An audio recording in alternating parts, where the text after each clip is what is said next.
Hello, and welcome to The Kosh. I am your host, Timber Smith, and The Kosh is a podcast that spotlights people who have had an association with Oshkosh or the surrounding Fox Valley area. Hey, Kosh listeners, how y'all doing out there? You already know. So, let me tell you, I give y'all the weather report every Saturday morning, and it's gorgeous. Like, it's beautiful out, sun's out, there's no complaints. I do got this feeling. Y'all get this feeling like this year's gonna be the year. Like we just jumped from like rainy spring to hot summer. Like we gonna go from like 40s and 50s to straight 80s. Like I feel like Wisconsin's messing with us right now. So I feel like it's about to happen. But you know what's really important about this particular Saturday is, let me just lay this out here for y'all. You already know, bruh. The Bucks are playing. Yeah, because you know it's about the Bucks right now, and let us go on and bless these Bucks with a win today, because this is the first day back to Milwaukee. That Deer District is gonna be hot. You know what, Kosh listeners? Can I ask y'all a question? Send me pics if you are in the Deer District. That's what I need. You know what? If you send me pics to askthekosh@gmail.com, I will put those pics out and let's celebrate. Let's celebrate the Bucks. Because you know what? Why don't we celebrate the Bucks like people celebrate the Packers? Because last time I checked, we're the champions. That's how I feel about that right there. We're the champions. So we need to go ahead and make that right. All right. So now let's get down to business. You already know. You know what, y'all? I've been chasing this guest for a minute. I'm just going to say I've been chasing this guest for a minute, and we have made multiple attempts to try to make this happen, but it's happening today, and I am beyond excited about this particular guest because I just know that there is a vibe going on here. And let me tell you, like traditional Kosh episodes, Bosco the podcast dog is totally looking down the guest, and that's how it goes down because that's what he is. He is totally trying to milk a belly rub out of the guest. But without further ado, this week's guest is LaKeisha Haase. LaKeisha, how you doing? I am doing well. Okay. Thank you for having me.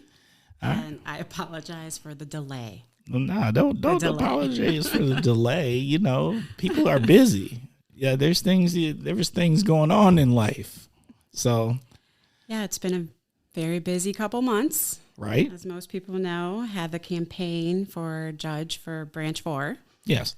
So that pretty much took up the last 6 months of, doing something I wasn't used to, getting myself out there, selling myself to the community. Typically very private person. Yeah. So that was quite the stretch for me. You know, campaigning is so interesting to me because like that's a stretch. Like you got to get out of your comfort zone, and and I've known a couple of people who've campaigned and like they're introverts. Like I don't know how you get out there and just you got to really put yourself out there.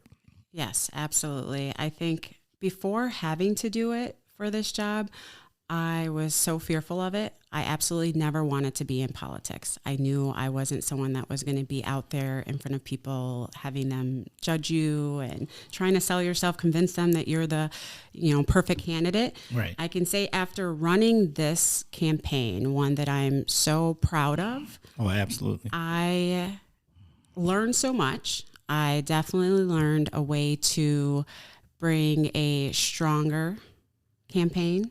I'm no longer fearful of running a campaign, and I kind of enjoyed it. So I see politics in my future. I really do. I see that coming. What? I know. Bruh. For someone who was I told people I would never do this on a larger scale. I felt like running for a county, the local position was a lot, but if I do, it will still be local. I'm still committed to Winnebago County. This is where my family is. I'm invested in it. So I will be running another campaign and for something.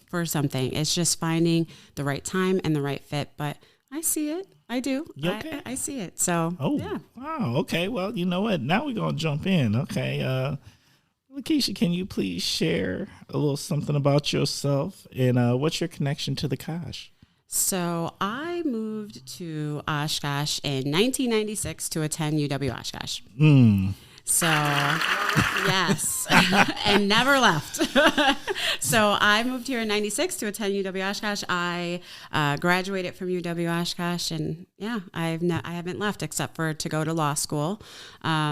Raising my family here. I have 2 little kids, 8-year-old and a 5-year-old. My husband and I at one point really thought about relocating to a different area and decided, no, we'll stay right here and focus on the community that we're in and trying to build this community better. Yeah, I love it. Hey, I was on a similar journey where I came here to go to UWO and 30 years later, still here. Right? Yeah, the community, I really liked it. I love compared to where I came from. I just like the pace of life and the quality of life for what it was. I mean, it has its challenges, right? But it wasn't so odd like it was square peg and circle hole. Yeah, I agree. I think like when I was younger, of course, I wanted to be in a big city. I saw this city life, I was going to move somewhere where, it was just going to be the hustle and bustle of some major city. And I absolutely don't want that. Right? I absolutely don't. I'm from Chicago. I told people I will never move back there. I'm just not cut out for that. I've been enjoying our Fox Valley life, and I enjoy just the community, how close things are. I know it like the back of my hand. Right. There's something about getting through the city without a bunch of traffic that I enjoy. Wait, in like 5 minutes. Yes. Wherever you need to get to. Yeah. If you don't hit a train or a bridge, you're good. Right. Exactly. Even when I was working in Appleton, I've always lived in Oshkosh, though. People would say, "Oh my gosh, you do that commute?" And I would be like, "That commute?" I was like, that commute. Why do they say the same thing to me? They say that to me all the time. Like, I'd be like, you can't get from one side of Milwaukee to the other side of Milwaukee from the time that you go from Oshkosh to Appleton. Yes. This ain't no drive. Seriously. I was like, that's my time to think about my day.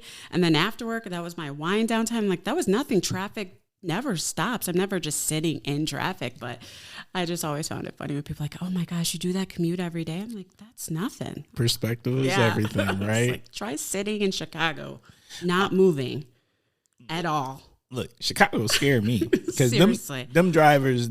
Why everybody act like they at some point drove for the Indy 500? I know. So when I was learning to drive, my dad would be like, "You have to be an offensive driver," but offensive meant aggressive. He was like, bruh. I was like, we live in Franklin. There's farms and we're just going down country roads. And he's like, you got to drive, you got to be on the offensive. And it was like, no, you have to be aggressive, like the Chicago traffic. So, hey, you know what? That just gives me a whole new perspective when I see Illinois plates. Because, I mean, I have pause when I see them because I know they rolling. Like, they rolling and they ain't slowing down. Like, they roll right up on your car and swerve and they keep it moving. Seriously. And so now I know that, like, they're on the offense. Yes. That's So what they say. Next time I see some Illinois plates, I'm finna get offensive too. Right. I guess that's what we call Illinois driving. You're on the offense. I love that. That's so good, bruh. Oh my gosh. All right. Okay. So you're from Illinois. Were you there prior to coming to this region? That's where you're born and raised. Born there. I moved to Franklin, Wisconsin, in '89, maybe. Okay. And grew up there. Okay. So I graduated from high school in Franklin. Franklin's right outside Milwaukee. I tell people, I'm like, we make Carmex and no one even knows that. You don't end up there. Yeah. Everyone says that. Wow. No, that's because Carmex is made. Look, I'm not gonna lie. Like, I love Carmex. So, I'm just saying. Yeah, look to the Carmex makers. It's one of those places you don't accidentally end up in Franklin. You have to go there with purpose. Like that needs to be your place that you were intending to go, because you have to go so far off the highway down it. You don't just accidentally end up there by making a wrong turn. It's small little community. It was a farming community when we moved there. So yeah, from Franklin, then from high school here to Oshkosh. How did you end up choosing UW Oshkosh, if I can ask? So I was a finance major, and also, let me start over. So I had looked at a couple different schools, and for some reason, Madison, the size and how spread out that campus was too much for me. Right. I just didn't want to do that large of a campus. Then I thought about lacrosse because I was running track. That was too far from me. So when I say I'm private and kind of, I think I ended up being more Franklin than Chicago in the end. Okay. So lacrosse seemed too far for me. UW Oshkosh had a good business school. And so I was focused on that. And because I didn't have any way to pay for school, I was doing a bunch of scholarships, trying to get as many scholarships as I could. And UW Oshkosh gave me scholarships as well. So that's how it really came about. I love it. Yeah. Location, size, and how I was going to pay became the ultimate. No, and that's of course, serious. in the business school. Like, that's how I ended up here. So, right. Yeah. And Oshkosh got one heck of a business school due to the fact that my daughter also is a business school graduate. Shout out to Dean Rao. She is amazing. Yes. Dr. Rao. All right. Let's jump into the first segment. You ready? I am ready. All right. First segment is what in the world is going on with? What in the world is going on with is the opportunity to tell. You start with the phrase, what in the world is going on with, and tell us what's on your mind. So go ahead. What in the world is going on with our Supreme Court? Bruh. Seriously. Roe v. Wade. I don't necessarily look at Roe v. Wade as whether there should be the rights of women to choose, the autonomy that women should have regarding their own bodies. Because as a woman, I absolutely believe that I should have the autonomy in what happens with my body. But from a legal perspective of Roe v. Wade, seeing that this has been precedent for 50 years, and these are rights that have been established by the Supreme Court that are not enumerated anywhere, not codified, not listed in statutory authority, but these are rights that we have through the Supreme Court, and now they will be taken away. To me, I think slippery slope. I think about all of the rights that the Supreme Court has established for us, even in the last 50 years as Roe v. Wade, and what it would mean if we take those rights away. So for instance, I think Obergefell, that is the right for same-sex couples to marry. Will that be stripped away? Think of Loving. I am married, my husband is white. The ability for us to marry without it being a crime, are we going to strip that away? Are we about to strip away rights that have been established by the Supreme Court? If we're stripping this away, to me, legally, we need to be scared. We need to be concerned. Roe v. Wade may not necessarily touch upon someone's personal life. They may not, but look big picture. Instead of this, which I feel has been this idea in the last few years that we are selfishly motivated and we think about what directly affects us, I think big picture. If we're able to take away rights that we've had and rights that have been established for 50 years, think about all the other rights that could easily be stripped away that directly affect you. Think about how it affects your neighbor, your teacher, your doctor. Think about how these rights affect you and your community. And then imagine what other rights could easily be stripped away. And that should not be the case. It's established. These are established rights. Like I don't understand the debate that people have regarding pro-choice, pro-life, the talking points that people try to use in their arguments to further their position, I feel many times they are misinformed and they're just talking points. Bruh. But at the same time, think bigger.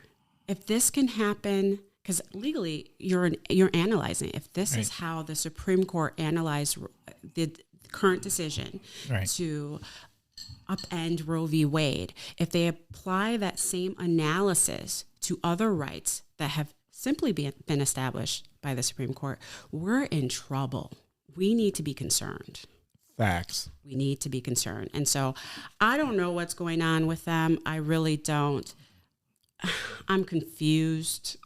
I'm so confused. I want answers too. Bruh. I don't care who leaked it. That's not my focus. Right. I know No, people no, are I don't- focused on who leaked it and it's the left, it's the right. Who leaked it? I don't care. Right. These are rights. Right. I care about the rights. Yes. And so I'm confused. And I don't think people get that. It's established law.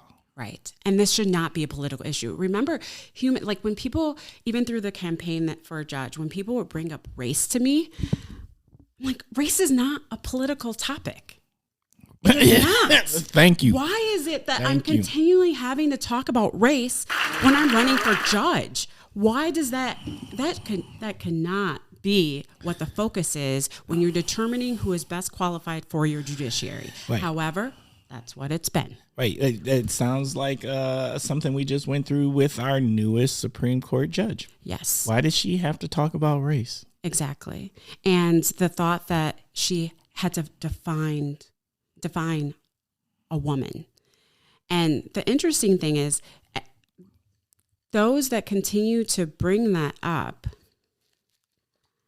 are, again, these are just little news snippets that they take away, and there's no independent thought process regarding evaluating not only the question that was posed, and then her brilliant and appropriate response is twisted into something else when it comes to gender and to talk about race, because there's no reason why we should be looking at a Supreme Court justice, a Black woman, a Supreme Court justice candidate, nominee, and determining that her race is automatically disqualifying or that she's less than qualified for the job.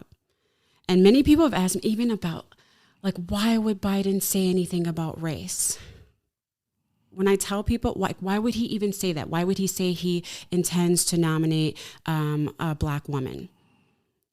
It's the same when I tell people that ask me some of the questions about, well, why could you have historically Black colleges, and how one of the dumbest is like BET. I'm like, bruh. Why? You know why I said, okay, so let's start with history and bring you up to speed. And no other president had to say, I'm going to nominate a white man, because it was already known that it would be a white man. Facts. So no one was alarmed when the past president nominated the 3 most recent appointments to the Supreme Court. No one was alarmed, even when the fact that he was looking at a woman was brought out. No one cared. No one cared. Not one single person cared about that. Nope. But we're going to talk about race when it comes to anyone. But everybody felt some kind of way when it was announced that we're going to have a Black woman as our next Supreme Court justice. Correct. Think about that. Why was that a thing? You know what I say to that? What? We ain't been American enough long enough? I know. It's sad. We ain't built this country? It's sad. Like, why do you have to bring up race? Bruh.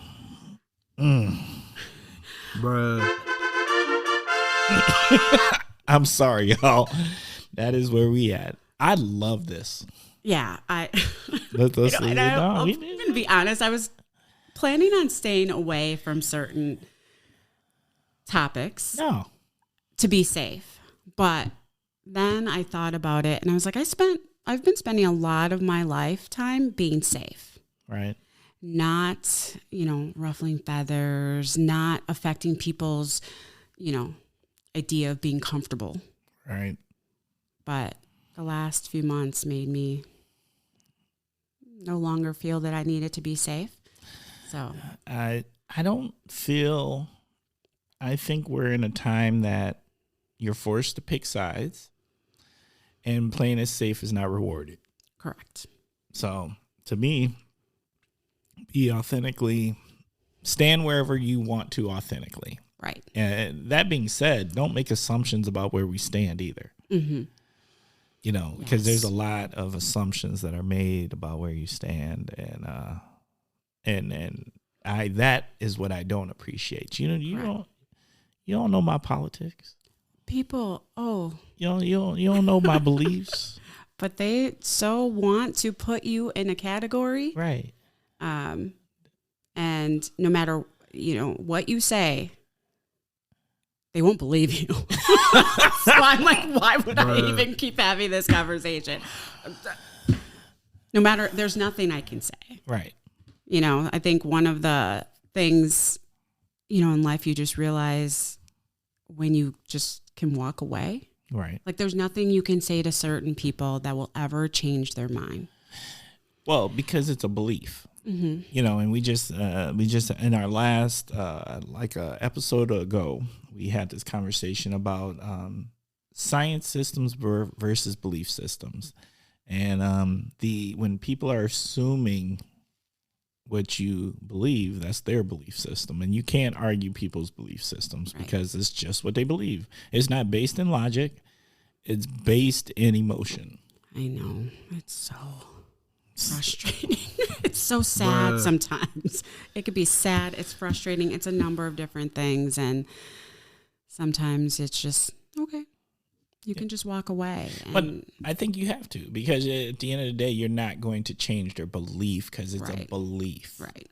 Right? Yeah. There's no facts or data that you're going to present that is going to change anyone's belief. You can presume, and we've seen this. This is the time we're in right now where we believe less and less in data and science, or we find our own facts.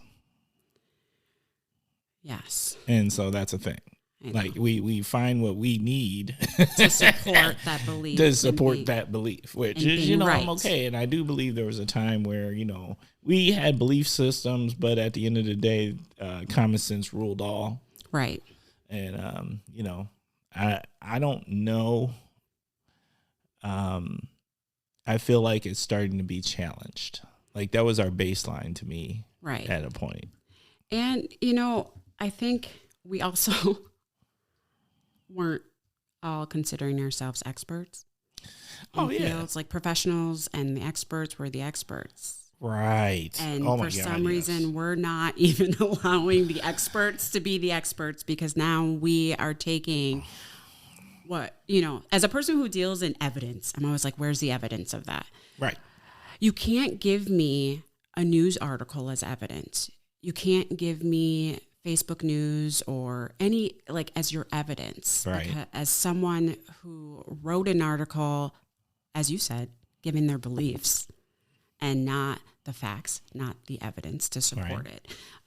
But yeah, we're definitely in a time where we are not who we get our information from and what forms our beliefs. It's so far from, that foundation that we once had, that kind of what do you call it? Almost like the checks and balances of our own lives. Right. Yeah. We're so far away from it. Yeah. It's sad. It's interesting, right, that we've gone down this path that I feel, for a lack of a better way to describe it, we're following emotion more than we're following facts, logic, reason. Yes. Bruh. And it's scary because I'm like, how far do we go before? Where's the end? sometimes. Like, where's the end? If we've gotten this far away from logic and reason, how far away will we go? And what will be the consequences? The collateral consequences of doing that. That scares me. One of the things that, like, during the campaign, because I felt like our local elections were so affected by this, by what we're talking about, even for like school board and things like that. Oh, there was politics in it. And I'm like, pray for our kids. I would talk to friends, you know, and probably what would be more desirable, you know, communities in other states for really people of color. And I would say, just pray for our kids, because we're not even focused on education anymore. No. And instead we're, especially at a time when we have numbers showing us, the data shows us that our children are not even meeting average. Right. No. And we're focused on the politics of it all. Right. And so instead of their achievement. So it scares me. It just scares me. I'm like, can everyone just pause? You know what? Everyone just breathe before. I just want everyone to pause for a second, and not even a second. When I say a second, I mean enough to gather thoughts, analyze your own way of being, like, just instead of just continually filling the pot full of information that is making you react emotionally, you know, like just stop filling that.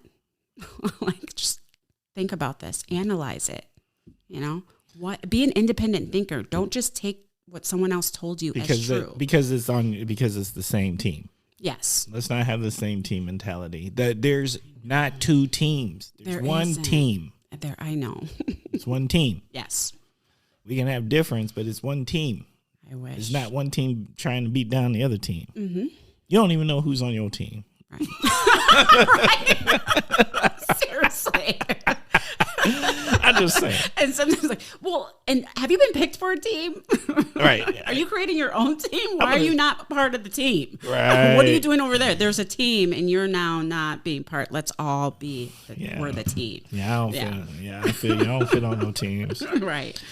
Ooh, let me tell you, LaKeisha, that might be the hardest what in the world is going on with that has ever existed in the Kosh history, and I am proud to have participated in that with you. Thank you. That is fantastic. Thank you. Oh, that gets okay. Because let me tell you, I'm about to bring down the subject matter too. What in the world is going on with people and their dogs pooping in the park? Thank you. Because you know what, bruh, don't do that, y'all. Just stop it. You know what? Pick that up. Why y'all doing that? Look, whether y'all realize you don't have the historical context to know that dogs were not always allowed in the park here in Oshkosh. And part of the reason they might not have wanted them to be allowed in the park in Oshkosh because they weren't picking up their poop. Can we pick up our poop? Please. Bosco, the podcast dog, loves park walks. That's his spot. That's his joint. That's it. You know what? If Bosco want to act up after a good walk in the park, he's good. He gonna take a good long nap. We ain't got no problems with him. He ain't even asking for no belly rubs like he normally does. But y'all messing it up. Y'all messing it up for everyone else, because how long will it be before this amazing privilege might get taken from us because of irresponsibility? That is my what in the world is going on with. I agree. Like, seriously, like, once something like this happens, it's scary, because there's been a lot of privileges that have been taken away. But I must admit, I'm the person that if I see you not pick up after your dog, I call your attention to it, and I need to just. Ooh, you do that? Bruh. I like that. I just kind of like, do you need a bag? I have an extra bag for you. You know what? I stare him down. I give them that look like, I see you. Seriously. I'm going to start pulling out my phone. You should capture it. I'm going to do that. Because I think, so one of the great things is the ability to capture things using our smartphones. Absolutely. But also, it does serve that purpose of letting people like, oh, see, you could end up on a TikTok, an Instagram, but you could go viral by what you've done so bad. Wait, you could be a meme for life. You don't want to be the poop meme for life. Like people actually knowing that things can be captured. I would hope that many people do right. Yes. Not wanting to be captured doing You don't wrong. want to be the poop meme. You don't want to be that. Could you imagine going viral for something that's so bad? Like most people want to go viral for something good. Right. But could you imagine who would be sharing your lack of responsibility for your animal? Let me tell you something. You put that video out there of you capturing somebody who ain't picking up the park poop, I'm going to pass it on. I'm going to share it. Seriously. Someone's going to start actually kind of like a Facebook group or something like that where you could share, and identify. Yes. Those that are not picking up after their dogs. Poop offenders. Seriously.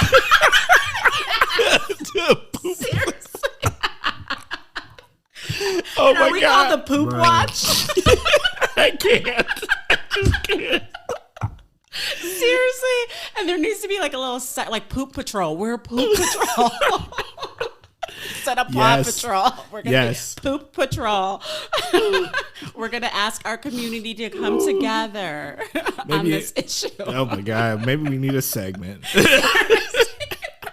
Report the poop offenders. Seriously. Nonetheless, embarrass them into doing right. I ain't playing with y'all though. Don't mess it up. Seriously, don't. Yeah. This is nice. I mean, we really only had like the dog park. Yeah. Which was not. So I never took my dog out to the dog park just because I just feel she'd get beat up. Like she's just not, but to walk through the parks and enjoy it, I think is great. And so I don't want to lose that either. Yeah, I worry about Bosco because Bosco has a small dog complex and he definitely wants to go kick it with the Great Danes and the German Shepherds and whatnot. Right. And I'm always like, look, there's a lot of good dogs out there, but still I can't take a chance with Bosco because he's family. Right. That's how I am too. Right. My little pup, she gets all fearless once the big dog gets well enough past her, and then she'll growl. Right. But yeah, and I just could never take her out there. I just didn't trust it. But being able to walk your dog through the park and enjoy, we have such beautiful parks too.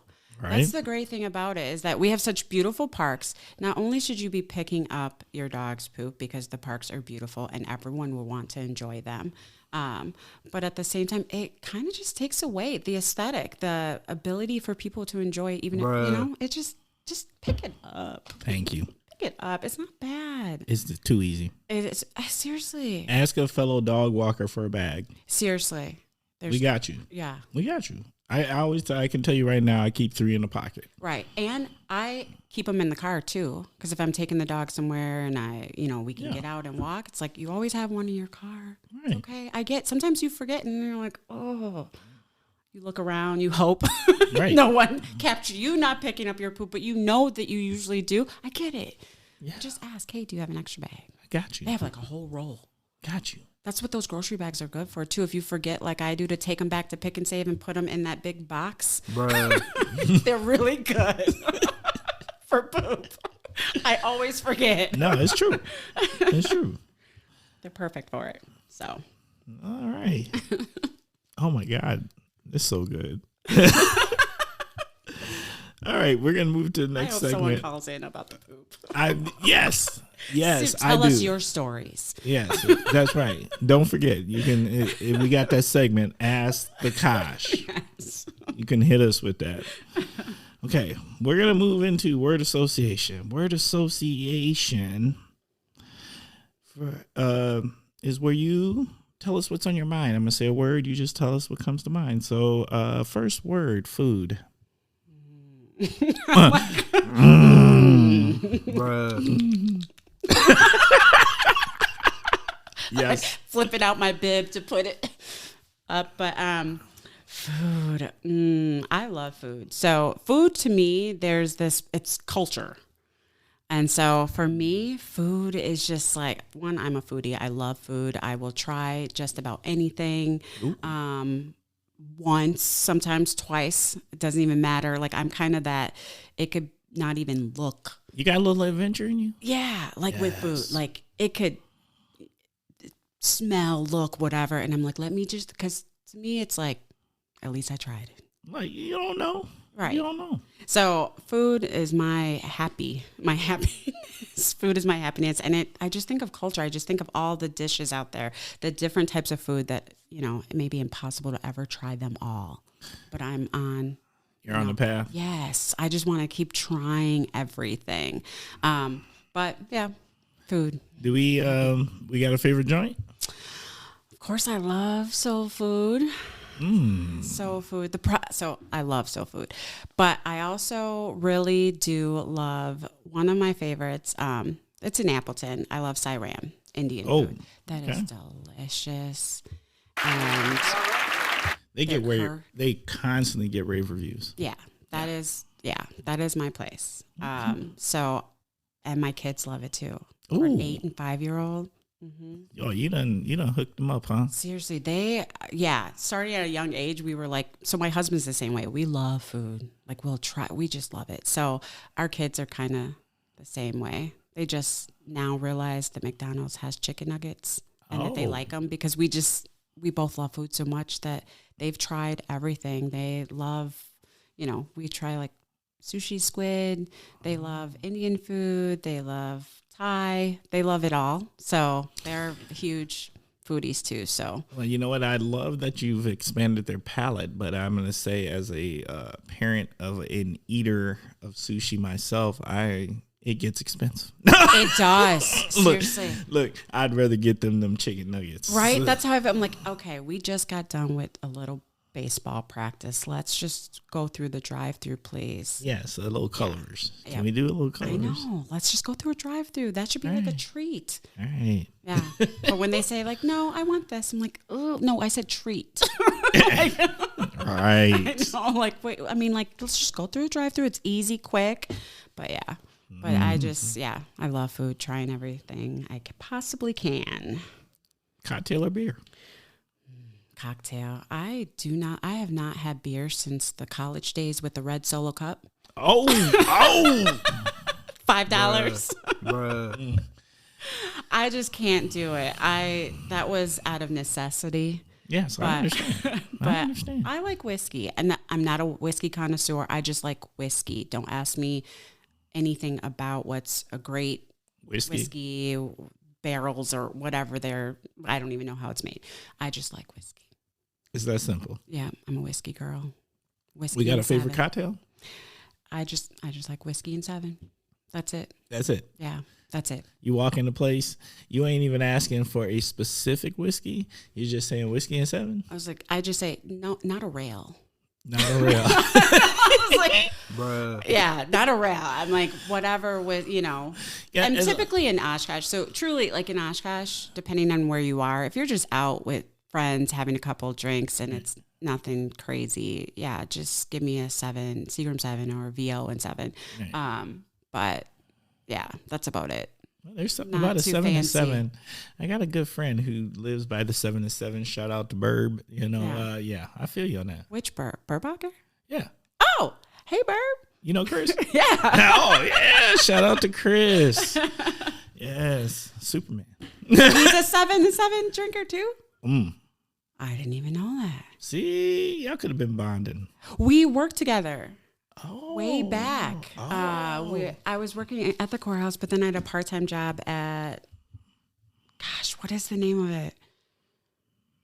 I can't remember the name of it. Darn it. Yes. But yeah, so we worked together. Burb is in my Cranky's family. Cranky Pats. Yes, that was Cranky Pats. I talk about it all the time. That was my Cranky's family. I was so sad that place closed down, but that was my church. That was where we went to, and that was the congregation. We were a tight-knit bunch, and I miss them all since church closed.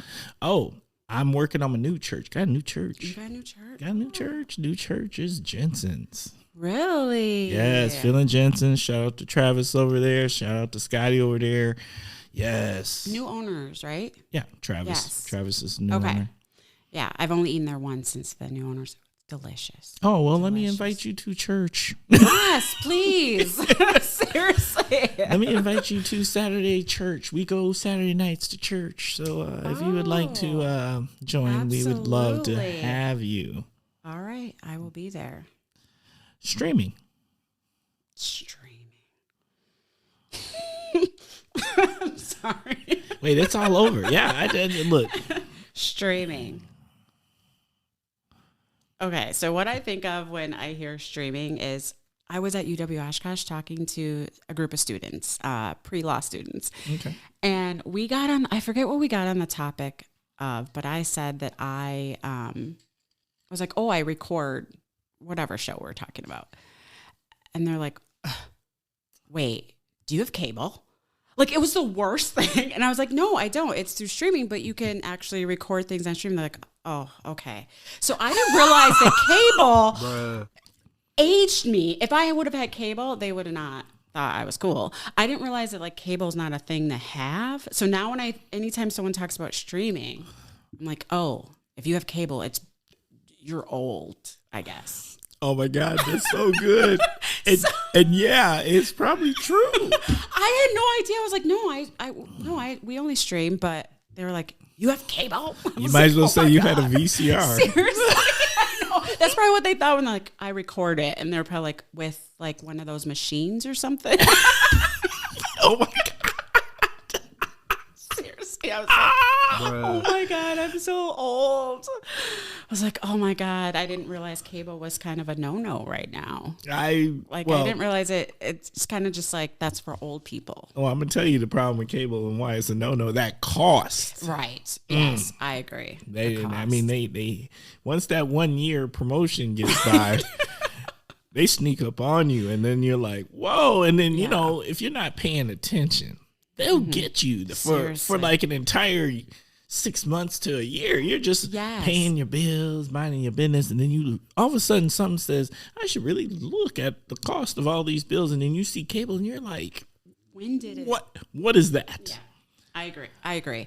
That is exactly how cable gets you. It's like all of a sudden it's $100 more per month than your promotional, and you try to figure out how long you've been paying that extra $100. Right. And usually for me, what triggers it, I used to see like a commercial about some new deal. And I'm like, wait, what's my deal?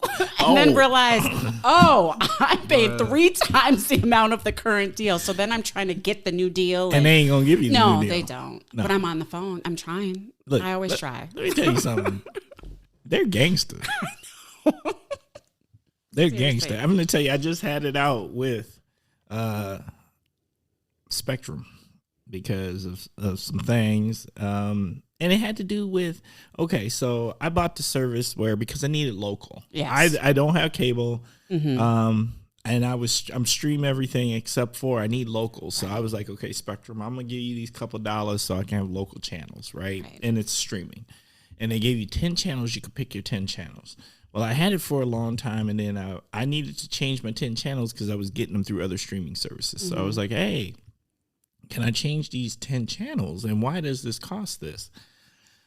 Do you know they would rather lose me than change the 10 channels? They were like, oh, we don't change them.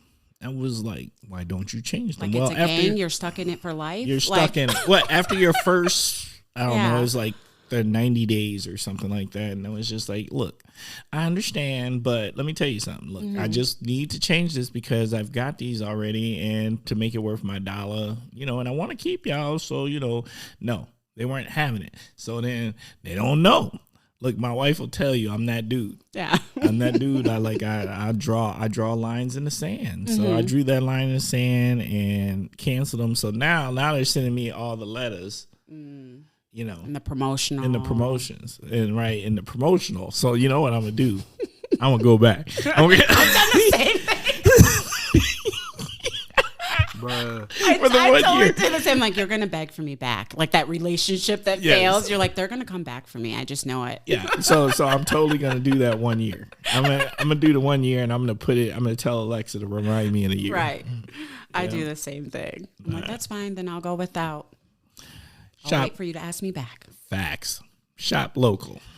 Oh, our main street in Oshkosh. There's a lot of different, like boutiques and stores and things that I don't know.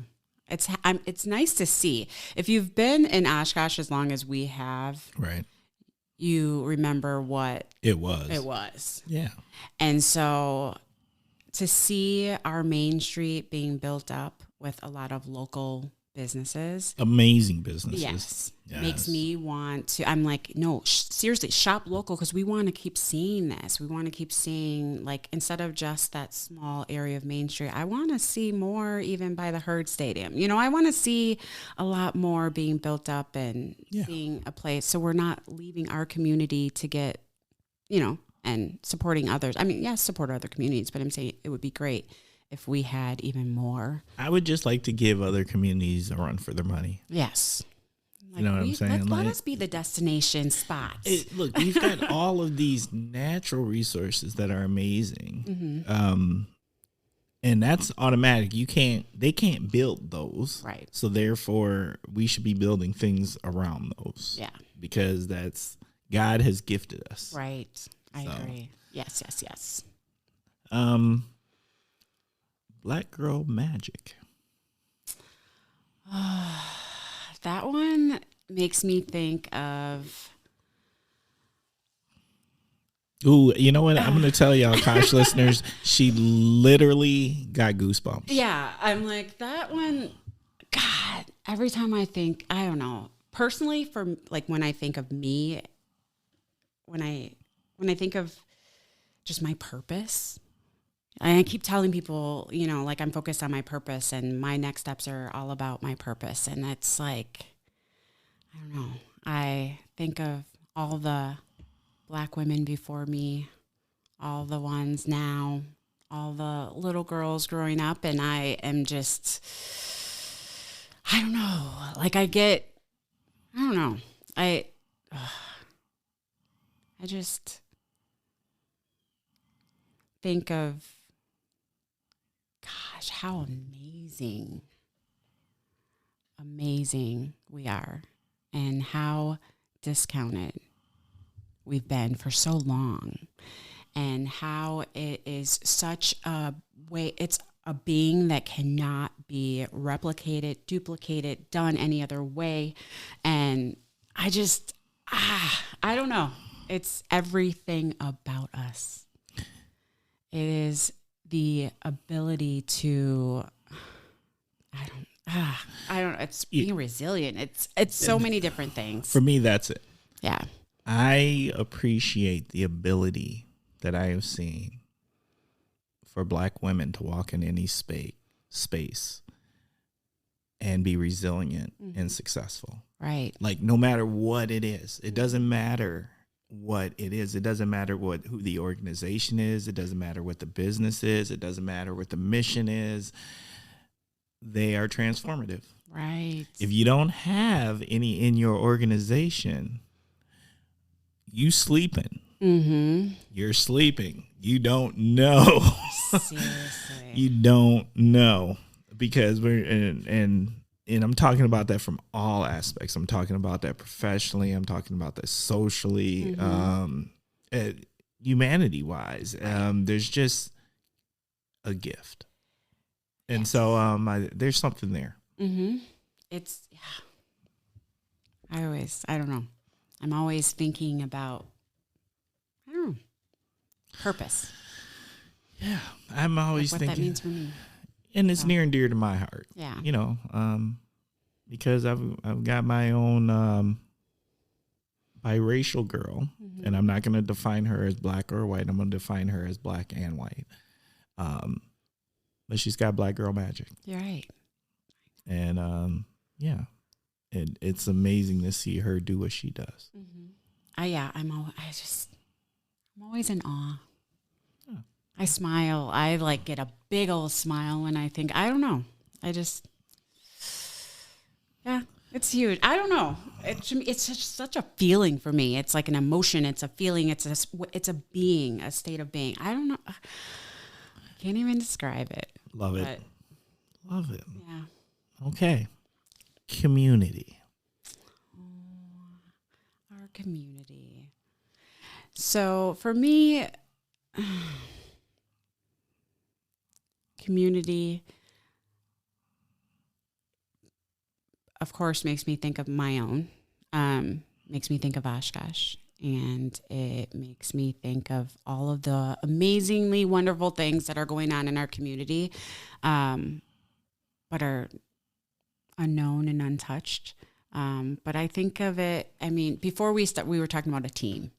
You know, before we started the podcast, we were talking about, kids and sports, and community to me is also a place of belonging and feeling where you belong. And so I think when I think of a community, it's a place of belonging, and that's your space.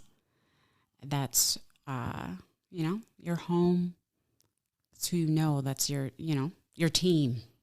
And so I think of that and seeing a greater community, seeing one that, competitive and being looked at as so desirable that people want in. Yeah. So that's what I think of. I love that. Because you know what? The Kosh is my team. Mm-hmm. This community has been good to me. Right. That's awesome. Yeah, I agree. It's like I can't leave. Yeah. I have no reason to leave, and I'm committed to staying. Okay. On to the next segment. The next segment is the Kosh Hidden Gems. This is your opportunity to tell us something that you think is a hidden gem in the Kosh. It could be something people may or may not know about. Maybe they know about it and they don't know all the details about it. What do you have? So I am going to say it is Hope Fridge. So Hope Fridge is a community-run fridge where people can support by donating food items, either prepared or unprepared, and that those that are in need have a place to get food without any questions asked. And there's 2 locations here in Oshkosh and one in Neenah. In Oshkosh, there's one at Bowen Street Repeats inside, but there's one outside, so it's 24/7, and that one is at, now I'm drawing a blank. Wagner's Market. Yes, Wagner's Market. And so I don't think many people realize that it's there. It's only been probably less than a year so far, but I just love the idea of it. I love the fact that, it's a community providing for their own. That idea of team again. Yes. And so I just love it. I don't know. I love the idea of it. And I have been able to speak with, TJ and Molly that started this and talk about how the idea began and their hopes and how they see it. Yeah, they've inspired me to really be committed to that, community involvement, and, they just inspired me to do more things like that. Shout out to TJ and Molly. Hey, they get shout outs. They've been mentioned a few. I know. Yeah, they get shout outs. They're a gift to our community. So thank you. Yes. Thank you for looking out. We appreciate you here on the Kosh. What's the Kosh need? So an understanding and an involvement in their local government. I say that because I think people are very much focused on national politics. Right. And not giving nearly as much attention as they should to those areas of the government that directly affect them every single day. Are we on cruise control locally? Yes.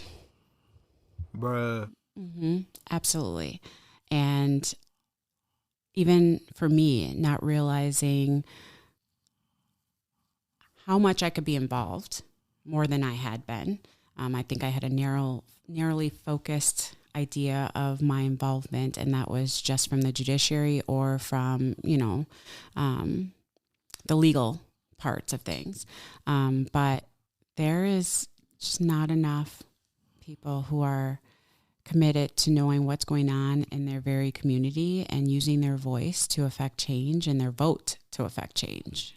And so I really wish we need somehow to, get people excited, involved, or passionate, or upset. I mean, it doesn't even have to be excitement. It doesn't have to be that you are, feeling that our local government is, going in the direction you want. Just people to react to what is going on and to be involved. I want people to don't participate because you feel it's wrong. Participate when it's right too. Exactly. Just participate. Just participate because your voice is important. Right. And I think that's so important. Like everybody's ready to vote when it's all jacked, right? Nobody votes when they think it's okay or they're getting their way. Right. But shouldn't we just vote? Just vote every single time. Right. Whether it's wrong or right, or if it's smooth or rocky or whatever it is. But let's just keep our voice involved. And then let's also not villainize the other side because it's okay. Exactly. Look. At the end of the day, I do believe there's more good intent out there than harmful intent. And there's a lot of different ways to improve the community. Mm-hmm. But then that being said, I also want people to I do believe the correct path is one where all voices are heard and it's somewhere in the middle. Right. I don't want to be leaning nowhere too far on either end. Right. I agree. So that's kind of where I roll. That's so good. Okay. The Naughty / Heroes Corner. This is your opportunity to nominate something, someone, whatever you would like. It doesn't have to even be a thing. To the Naughty or the Heroes Corner. What are you thinking? I am going to be all sappy, and I'm going to nominate my husband, Brad. Ooh, let's celebrate that. As a hero. Hero, not the naughty. I should have been clear. Oh, that's so good. Nominate him. So I'm going to make this story very brief because, I received the beginning of the story first from my 5-year-old. So I'm going to streamline this story. But in speaking with my daughter, we're making dinner, and she told me, she said, "Hey, Mom, you know that thing that goes up when the boats need to get through?" And I said, "The bridge?" And she says, "Yes." And she's like, "Yeah, well, Dad was holding a naked lady's hand over there." And I'm like, "What?" Bruh. I was like, "Excuse me?" And so then I go to my son, who's 8, and I said, "Gabe, Brian said Dad was holding some naked lady's hand on the bridge?" And he's like, "Yeah, that happened." And I'm like, "Are you kidding me?" Bruh. So mind you, he's at work. So, and we never call work unless it's like an emergency or anything like that. So I didn't call the actual company. So I was like, maybe he'll answer his cell phone. So I called him like, "What is up with you? The kids say you were holding this woman's hand, the naked woman's hand on the bridge." And he's dying laughing. It turns out that as he was taking the kids, that he had taken them to get ice cream going back home, and he saw a woman who was naked running on the bridge, and he ended up turning around, circling back, because he saw her jump into the water. And this was frigid temperatures. Mm-hmm. He turned around, ended up parking his car and having her hold on to his hand while he tried to pull her out of the water. And I know. And yelling for other people to get help. Another father with his 2 little kids came, and they're holding on to this woman, waiting for some type of help, law enforcement. And at one point, he was able to call 911, ask for help while holding on to this woman's arm. And eventually they did arrive. And once they had the officers and EMTs had it under control, he just left. And I was like, he didn't even tell you. No! He didn't even tell you. It's like, oh, I forgot about it. I'm like, oh, just something so, to me, that was just so amazing and such a opportunity to explain more to our kids. I mean, he failed miserably because he didn't explain exactly what happened to the kids. They just knew he was holding a naked woman's hand on a bridge and reported it back to me. But I was just like, that is amazing to, really truly care about someone else and those in your community so much, and to call for help and to assist. So he's my hero. I'm not gonna lie, that's good. That's so good. Seriously, that is a serious hero. That's hero. Yeah, and he seriously has not told anyone. I don't even know when it happened because it was just during. I have a 5-year-old daughter her imagination is phenomenal. So right. I always have to wonder if this was something that's in part of her imagination or she throws in a little bit of imagination with true stories. So I was like, Dad was what? Yeah. So hey, you know what? Superman don't tell everybody what he's doing. Very true. I'm just saying. So therefore. Yeah. And if he's a very private person, he's even more private than I am. He's a level down. Yeah. Like once I'm in the moment, I can hold I'm talkative. I right. can be outgoing. He's more. Just hold it down. Right. Okay. Mm-hmm. Yeah. All right. I appreciate that. Oh my God, that's so good. Okay. So here's what we're going to do. If y'all can hear the sirens in the background, you know what that means? It is noontime on a Saturday. We are catching those tornado sirens. It's that time. All right. But here's what we're going to do. I have been talking about this for absolute weeks that I've wanted to do this segment. And I finally had gotten someone to call on the Kosh voicemail and tell us, give us something for Ask the Kosh. So we're going to roll out this segment for the very first time. I had asked LaKeisha if this was okay. She was like, I'm about that life. I'm about that life. So I said, we're going to roll it from right here. So this is our hopefully new segment. I can't be a segment if I don't get no other calls, but I had lost this voicemail for a while because of technology challenges, but we've got it now. And so here's what we're going to do to keep the Kosh 100% authentic, because that's who we are. We're going to play the voicemail and then we're going to talk about it. Are you good with that? Oh, yep. Okay. So here we go. Mr. Timber, we're a couple weeks behind. This is Nicole. But I really hope I'm the first person calling your podcast number. My question: silver linings. Do you think COVID has made, in this time of isolation, people more aware and empathetic? Just think about like George Floyd or a lot of the protests and violence that maybe wouldn't have been socially picked up on had we not been stuck at home. I think about mental health and how people are so empathetic and supportive of mental health now that they've been home, secluded for so long. And that's my question, friend. Love your show. I hope I'm the first caller. Nicole, you are the first caller, hands down. So thank you so much. And let us celebrate the start of Ask the Kosh. LaKeisha, what do you think?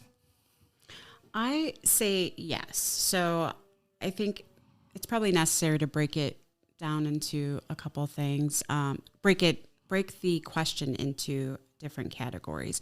I think COVID definitely brought greater recognition to mental health because I think that the unprecedented times and the impacts that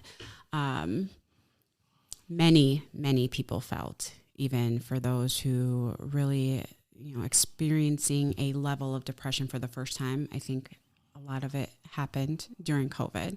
And so I do think that coming out of it, at least coming out of the quarantine, the safer at home level of things, people are recognizing that mental health is serious and that it is not selective. I have many people who have expressed that they truly never felt that there was, that they suffered from any mental health illnesses or disorders until COVID, and that depression and almost an anxiety, and then the social anxiety that comes with coming out of, being home and isolated for so long. So yes, I do think that it has affected many as it relates to mental health, but also allowed people to truly empathize for those that suffer from mental health and were negatively impacted during COVID with the lack of services, that lack of treatment and the availability of things, and how drastic, it impacted them. So yeah, with that part, I do. What I would like to believe personally is that as a population, as a greater demographic, as a regional demographic, we've always been empathetic. This is a resource-rich area, and that we are in this region by design, on purpose, very empathetic. What I do think that happened with COVID was our lives were jam-packed. I don't know about you, but you throw in technology and just the ability, technology has made our lives more efficient, but it's also made us pack more things in. So then we finally got the chance to slow down and just stop and observe and think. And so I don't think COVID made us more empathetic. I think it gave us the ability to truly experience it, for us to be where we were at. Because, you can get so busy that you don't have time. Like right. There's things that I watch all the time and I'm just like, ooh, that gives me pause, or I'm appalled by that, and then because the next thing happens, I didn't have time to think about it, or I didn't have time to truly give it the time it deserved. Right. Whatever that meant, whether that was conversation or participating in something to help make that said thing better, or to give presentation to it, give notice to it, give, whatever it is. And that's what I think this time, that pause did. I think it gave America a forced pause to say, I see this. I didn't see it before. I heard about it. Right. Right. But hearing don't feel like seeing. Mm-hmm. Right. And thinking, when I have the time to think about something, like it sat on my soul. Right.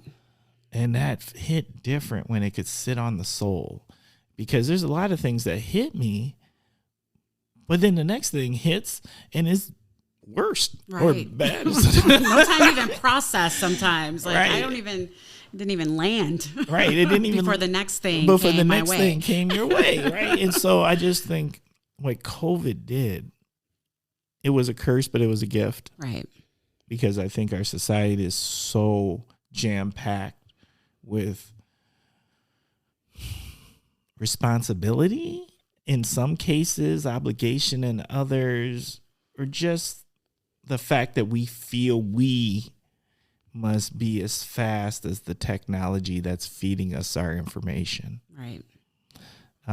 That's where I'm at with that. So that was a really good question. Right. Go on, girl. Thank you, Nicole. I appreciate you. Nicole is a loyal listener from the very beginning and has always, and she has her own episode too, and a great business. She has an episode? Yes. One on the Kosh. Yeah. I thought you meant like, on the okay, Kosh. sorry. Yes. Yeah. No, she has a great episode. Very nice. All right. So now, you know what time it is? Oh, let me help you out with that. I'm going to tell you what time it is. It is...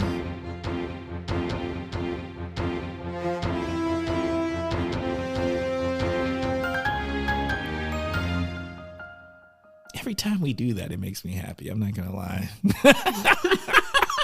Smile from ear to ear. Yeah, it does. It just does. I don't know why. But it is time for the topic of the week. And as you know, the guest picks the topic of the week. And this week, LaKeisha, what is our topic of the week? Well, it will actually kind of catapult off of our question. So it is juvenile mental health. And what makes me want to discuss this is what I'm seeing in the court system with our juveniles, and some of even the other communities and what they've experienced, one being the Chippewa Falls homicide by a juvenile, and, reading about possible mental health illnesses that the juvenile was experiencing and the family history of mental health. I see that it's lacking for juveniles in some areas. I think that there are times that adults want to focus on a child's behavior instead of the underlying concern or issue that is causing the behavior. Yes. Bruh. And so I just want to bring more attention to the need for juvenile mental health services, the idea and focus that juveniles' brains are not yet fully developed and they are works in progress like we are, not as advanced. We cannot speed up their maturity and their ability to think and rationalize and be logical and analytic like we have talked about earlier in the podcast. We can't do that to juveniles. And as they are growing and even experiencing what they would have experienced during COVID, going to school, just a number of different things. I really want more attention and focus to be placed on juvenile mental health. And, speaking as someone who suffers from a mental health illness, I think as a juvenile, not feeling that it was something to be shameful of, and being okay with speaking about what I was feeling and going through would have probably saved me a lot of roadblocks and hurdles. Bruh. So I just really want to focus on that. And it doesn't have to be a negative thing. It could be positive. Mental health is not just a diagnosis that requires some medication and some focus on, but how we can contribute to positive mental health and being positive to juveniles and the way that we speak and treat them.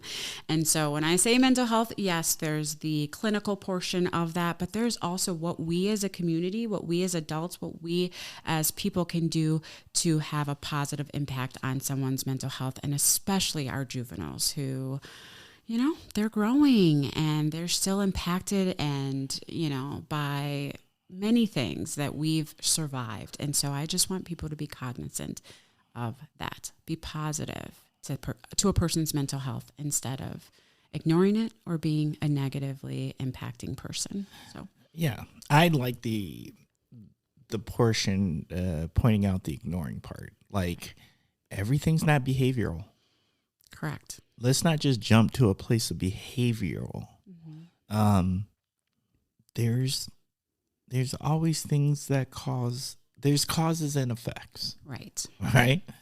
And can we slow down enough to go look at maybe what a cause might be? Right. Because oftentimes we think behavioral, and then that comes with discipline.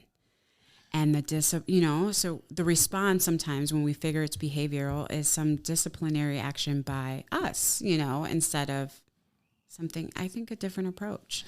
I just think let's go find out what might have led to this. And look, I'm not saying like some things are just, they are what they are. Some things are behavioral. Yeah, right. Some people, I mean, look, we done all did dumb things.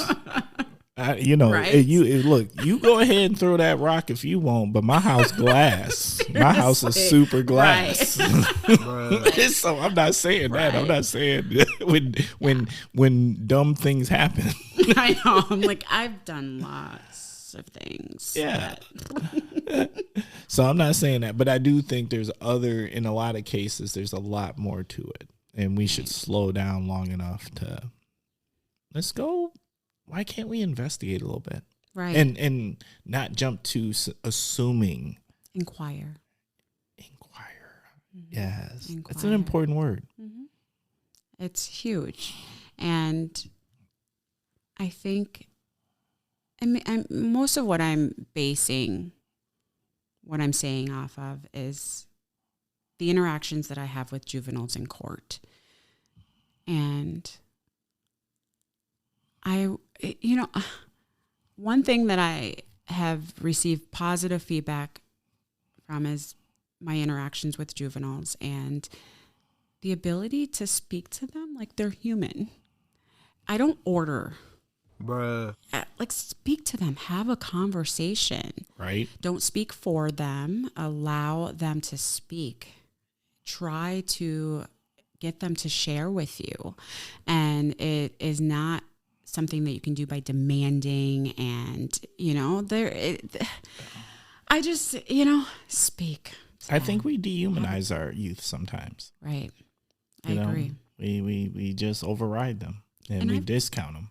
I find myself doing that as a parent too. Like, I get into parent mode and I get into the because I said so and what are you crying now? Why are you crying right now kind of mode? And then I do have to take myself back and realize, like, hold on a second. That's not like him. Something's up. So I need to, let me scale it back. And I'm so focused on the routine and getting things done and, right. having things be easy. I know I want it to be easy, that I forget and kind of just run over opportunities in which I can have conversations with my kids. And even in those emotional times where it may seem like it's a tantrum to me or I don't have time for a tantrum. And, I find myself doing it, but trying to be more aware and give more of that converation with my kids. So I just want and it's not easy. Because let's be honest. Look, parenting is it's so hard. They it don't can give be. you no books. It's after the fact they give you a book. Wait, they'll give you a book, but that book don't match your kid. Seriously, I was like, when do you start talking about my 8-year-old? Yeah. But yeah. Right. So. It seems like they was talking about their kid. No, that's not my kid. Right. So yeah, just be aware. Be aware of the way that we can positively impact children. I love this topic and I love the angle of from what's our youth in our court system. And in case Kosh listeners did know, there is an organization regionally that works with our youth in the court system called CASA. And I encourage you to look into them. I just recently had a conversation with their executive director. She's going to be a guest here in a future Kosh episode. So I hope that you tune in and listen, because our youth in our court systems, and the thing about CASA in particular, I think their focus is on youth who don't have representation. So they might be going through this system by themselves. They might not have those guardians or those parents. Correct. And that is oftentimes what I see. Right. It's tough. That's not tough, because the court system's tough when you're an adult. Right. and you might have look, you could be a millionaire and the court system's tough. So, I mean, just being a child, you're not understanding what's being said. Not at all. You don't know what the intent of, you don't understand the why. You might not even know why you're there. And oftentimes they look at it as punishment. Well, hey, look. Because sometimes it's not. Sometimes it's more of a safety concern because an adult not being safe that they're in court. But every child views it as punishment. Well, you know what? I'm not going to lie. The way I've never heard of any parties happening in court. So most people don't want to have to go to that building. Look, I've never heard like, oh yeah, I can't wait to go to court. No, that's a new one on me. Right. But if that is a thing, please show me that court. I wish. But there are oftentimes when we have juveniles in court, it may not be because of their actions. Correct. It could be lack of action by an adult who then needs to be brought into court, and the child's safety is the utmost concern. But even then, it seems like punishment.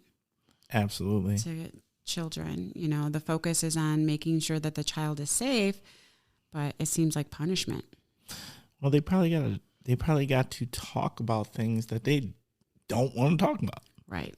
And address and face things that maybe for their own mental health, they don't really want to face. Right. I agree. Like, we all find our ways to protect our hearts, our souls, our minds. That self-preservation mode that we go into. Yeah. Mm-hmm. And I think kids do a lot. Yep. I agree. Okay. I keep doing it, don't I? The topics, I'm like, are they too deep? No, look, there's no such thing. Look, we have our Kosh listeners. They care, right? If you're listening to a podcast about the community, you care, right? And you want to know what's happening in the community, and you want to know that there's people like yourself out there thinking about addressing these types of things for our youth, for the greater good, that people like yourself are placed into some of our most important systems that help make us civil society, right? That's what court is supposed to be. Yeah. So we just don't go out there and throw on the gloves and start punching each other in the nose. like there's reasons for things, Don't just take it into your own hands and like the last one standing wins. Yeah, yeah, that's right. Fights. Yeah, Highlander, the TV show. We're better than that, right? So we're supposed to be anyway. That's what they tell us. Although sometimes that seems like, hey, sometimes that's the quick solution, right? Sometimes it's like, okay. Look, siblings got it figured out sometimes. They just throw down and then it's done. Right. That is so true. So, all right. Look, that's such a good topic. Is there any last things you want to say about it? I think just that awareness and then the ability to get involved. I think that, as you mentioned, CASA is a great program. We do have, I think that people believe that because we have, Winnebago Mental Health Institute here, and we have Wisconsin Resource Center, and, that we are really at the forefront of mental health. But I just want people to be aware of different programs and services that are available. And if you are in need or if you want to support those programs. So, you think of even locally, we have NAMI, we have different programs here that you can support, you can be involved in, and is a resource. And so, and it can be for juveniles as well. But as we begin to focus, which I hope that we do, more on juvenile mental health, instead of the big umbrella of mental health, that we are able to get more county resources focused on that. I see we're doing a lot for substance abuse disorders, but I really hope that we could do more on the mental health component of it, because most people with a substance abuse disorder are dual diagnosed that also have the mental health component with it. And so for me, if you don't work on both, working on one isn't going to be a solution that is long-term and lasting. So I don't know, that's that. Okay, shout out to John. If you're listening to this episode, we putting it out there. Think about it. All right. Okay. Well, you know what? It's that time. Let me just go ahead. Yes. Okay, this is the time where we start winding down. Thank you, Kosh listeners, for giving us your time. It's your most valuable resource. So the fact that you give us your time to listen to the Kosh, it's so appreciated. Once again, please reach out. Let us know how we're doing. Or if you want to be on the show, if you've got a critique, if you want to celebrate, or you just got something to say, or maybe you want to be on the next question of Ask the Kosh, please reach out to us. So our email is askthekosh@gmail.com. Once again, that is askthekosh@gmail.com. We have a voicemail. Please reach out on our voicemail for those Ask the Kosh questions. Now that we have done our inaugural, we have broke through at the first one. All right. So that phone number is 920-385-9298. Once again, that is 920-385-9298. And the last thing that I want to put out there, two things. Hey, guess what we got now, y'all? Business cards. We got business cards. So you know what? Holla at me. I would love to share those with you. And you already know we got Kosh gear. We got the Kosh t-shirts and the Kosh hats. And I just got a new shipment of some t-shirts, and I am calling it now the Kosh t-shirt will be the hot item of the farmers market. Because you know what? There's nothing better than participating in a community event wearing a community t-shirt and the Kosh says community. That's how I feel about it anyway. Maybe I'm hyping it too much, but I can do that. Who's gonna stop me? Yeah. I'm gonna say, am I wrong? Am I really wrong? Okay. And thank you all for the support. You have no idea. There's been so much good support, and believe it or not, like, we are literally, the request for guests, we are booking like 2 to 3 months out. So that just goes to show. Thank you for listening, and thank you for those who want to get your voice out there and share with our community. It's crazy important. All right, so now it's on to my favorite part of the show. LaKeisha, you know what that is? Let me help you out with that right there, because you look like you was going to answer. It is shout out time. I love shout out time. And so this is where you get to shout out who you need to shout out. Who you shouting out? Mine is going to be simple. Mother's Day tomorrow. I'm saying Happy Mother's Day to all of the mothers and giving them a shout out. Hope they are filled with joy and love and just surrounded by those inspiring little ones. So that's it. I like that. Yeah. Okay. I'm going to have to follow that, because you know what? Guess what?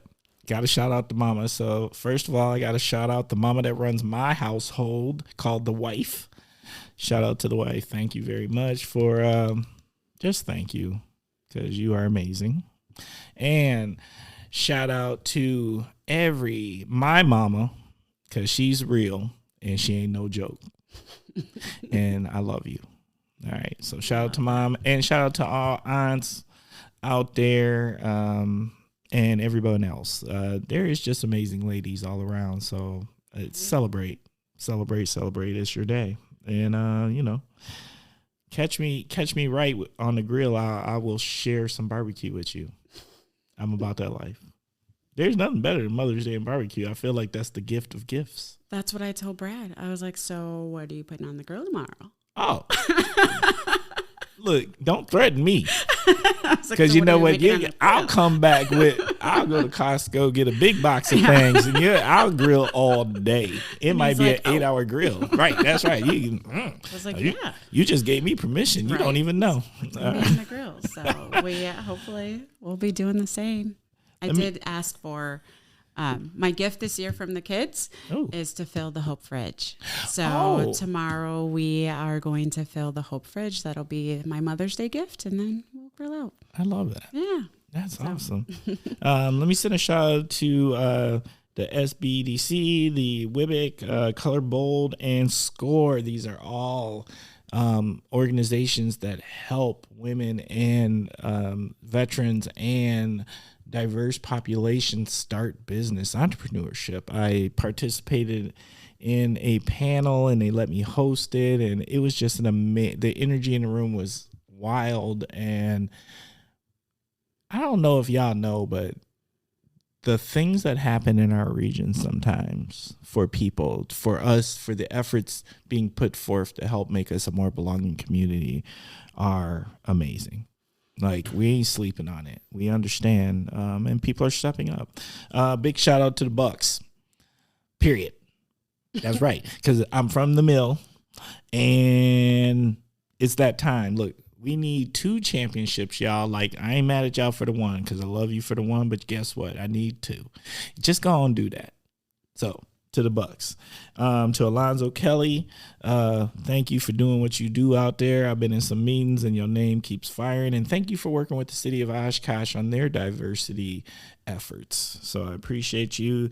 To Sigma Upsilon Lambda, the chapter of Alpha Phi Alpha, as an Alpha brother. Look, bros, thank you. We got big things going on, participating and serving this community in the best ways we know how.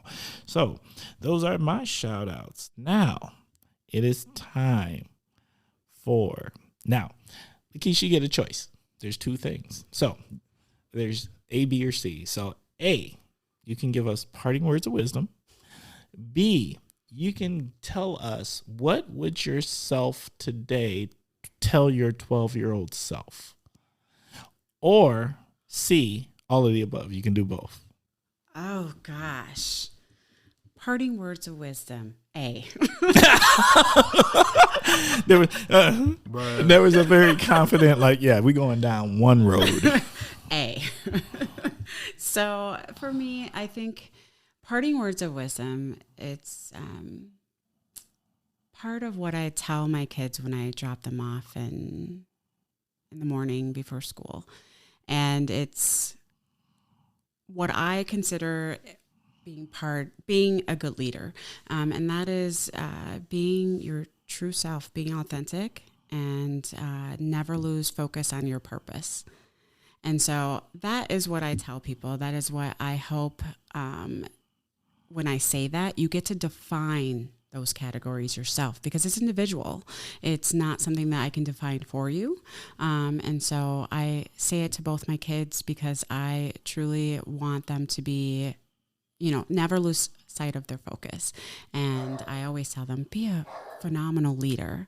And now that they're telling or asking more about, like, what do you mean by a leader? And me being able to point to examples of them being a leader, it's part of your purpose. And it's not going to be the same purpose that your sister has or that your brother has or that I have. But remain focused on that purpose, and that's going to guide you on how you lead your life. So that's what I have. That's good and powerful. What you think? How you like being on the Kosh? I loved it. Thank you so much. No, thank you. Thank you for making time. Yes, thank you. To the next time, y'all. The Kosh.